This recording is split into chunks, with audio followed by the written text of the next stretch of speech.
solusi tentang jalan arteri atau jalan nasional yang ada di Daerah Sudirman yang sekarang jadi polemik permasalahan di pelaku usaha maupun para kita pengguna parkir, pengguna jalan.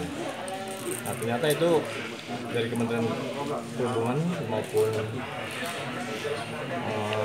Kementerian PU bahwa itu termasuk jalan nasional jalan arteri. Nah,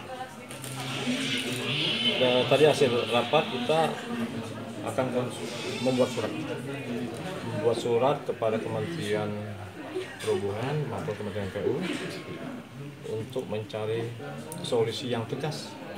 Tidak bisa ngomong bisa, pada ada solusi. Karena ya pemerintah kota kan Pak Wali. Iya. Kementerian kan tidak tahu suasana Di sini. dari kota. Nah, namun marwah pemerintah, wibawa pemerintah harus kita junjung tinggi. Ya, permennya jangan disorot, permennya. Ini dari Dewan usulannya apa dia? Ya, Dewan mencari solusi yang tepat untuk mengantisipasi ini karena terus terang memang nasib yang punya toko pelaku usaha di Jalan Sudirman tuh tidak ada halaman parkir. Langsung padan jalan destinasi kan, pedestrian.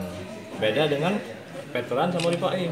Kan kalau nggak tahu kok veteran boleh, Ripai boleh jual mobil tuh. Ternyata halaman parkir mereka itu.